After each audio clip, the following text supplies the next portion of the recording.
Welcome back to Combat Mission, where we're going to take a look at friendly fire.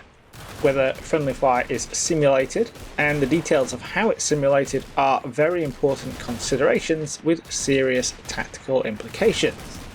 Fighting in a way that minimises the potential for friendly troops to shoot each other imposes restrictions on arcs of fire, avenues of advance, and the types of weapons that can safely be employed, as well as increasing the need for coordination between different elements. The relationships between units and arcs or corridors of fire need to be taken into account, as well as the timings of troop movements with regards to the ceasing or shifting of supporting fire. Without the possibility of friendly fire, these are much less of a concern. So, does Combat Mission simulate the effects of friendly fire? Yes, it does. But there are some limitations depending on the types of weapon involved and the relationship between the firing unit and the unit under fire. Starting with the obvious, explosives do not discriminate. Everything that produces an explosive effect, from artillery and mortars to tank cannon and autocannons to underslung grenade launchers and hand grenades, has the potential to wound, kill and or suppress friendly troops.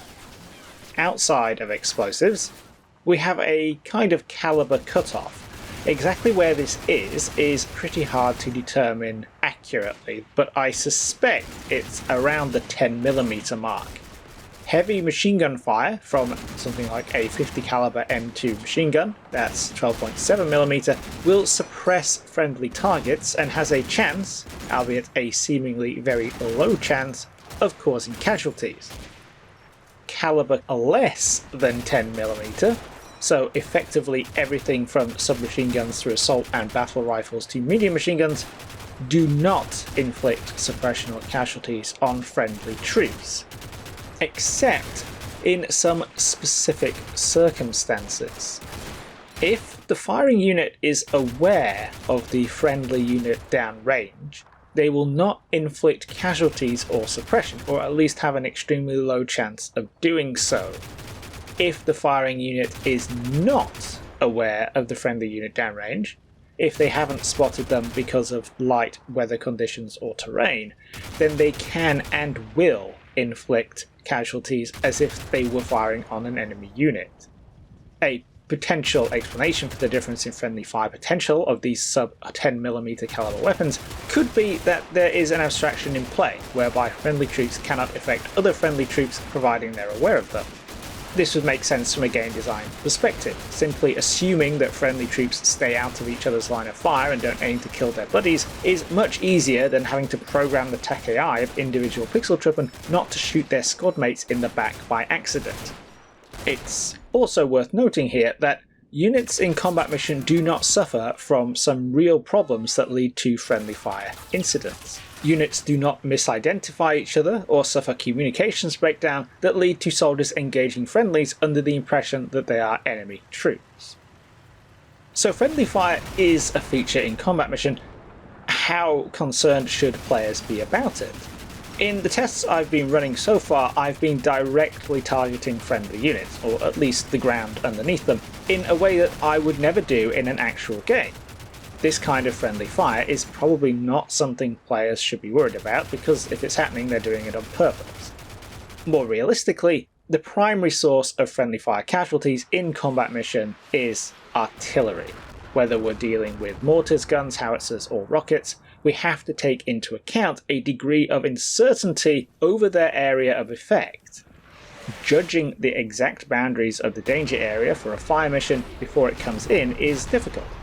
Once the rounds are falling, it's more obvious, but there is always the potential for flyers, which drop short, overshoot, or go wide, and the possibility of magic shrapnel causing casualties at unexpected distances. This is obviously not so much of a problem when RTing distant targets, but there are situations where it's useful or even necessary to closely coordinate artillery with infantry. Here, the risk of friendly fire dramatically increases, and it's necessary to seriously consider timings and distances, what artillery assets to use, and what terrain to exploit to minimise the risks. After artillery, the next most common friendly fire situation is when one friendly unit engages the enemy through or over another. Obviously the exact details will vary depending on the circumstances, but again, the main risk stems from weapons with explosive effects. First, just like with artillery, some of these weapons are naturally somewhat inaccurate. Grenade launchers in particular, being lower velocity, higher trajectory weapons, can require several shots or bursts to get rounds on target, and friendly units in between the shooter and their intended target may suffer from undershoots. Second, terrain that impedes fire has the potential to detonate grenades or shells passing through it. The main culprits here are trees, with trunks and branches having a chance to intercept rounds. This can be a serious problem if you have infantry along that line of fire, as tree bursts tend to be very effective at causing casualties. There is a much lower risk from small arms fire, though this greatly increases if the firing unit hasn't spotted the friendly unit it's firing through.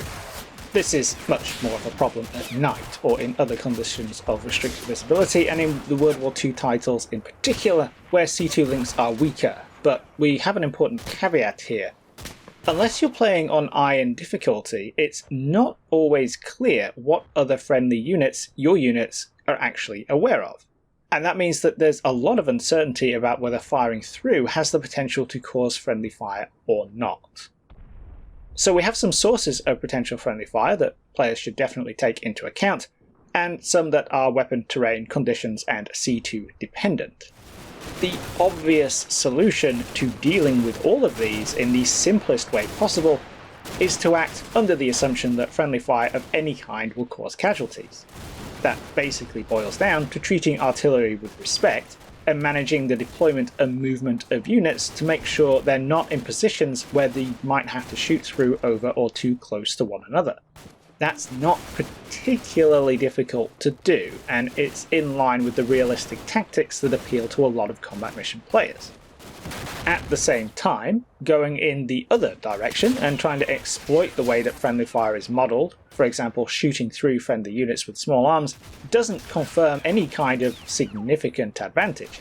You're not really going to gain anything positive by ignoring the possibility of friendly fire. So that's a quick overview of how friendly fire works in combat mission.